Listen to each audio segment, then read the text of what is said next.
ఆగాగు ఆచార్యదేవా, ఏమంటివి జాతి నెపమున సుతన నిలువరహత లేదందువా? ఎంత మాట, ఇది క్షేత్ర పరీక్ష గాని క్షత్రియ పరీక్ష కాకూడదు, ఇది కుల పరీక్ష ఎందువా? నీ తండ్రి భరద్వాజుని జన్మమెత్తిది అతి జిగుప్సాకరమైన నీ సంభవం ఏంటిది? మట్టి కుండలో పుట్టితివి కదా, నీదే కులము.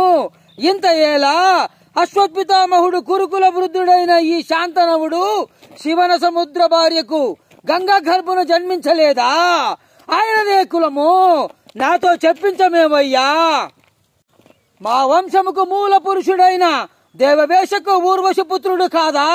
అతడి పంచమ జాతకుడైన అరుంధితినైన దుశ్శక్తిని, ఆ శక్తి చాండలాంగు నిందు పరాసురుని, ఆ పరాసురుడు పల్లెపడు చైన మత్స్యకందెందు మీ తాత వ్యాసుడు, ఆ వ్యాసుడు విధవరాలైన పితామహ అంబికతో, మా తండ్రిని పినపితాని అంబానితో, మా పిన తండ్రి పాండురాజుతో, మీ ఇంటి దాసితో ధర్మ నిర్మాణ చర్యుడైన మీ చెయ్యి కీర్తింపబడుతున్న ఈ విదురదేవ కాణెదా?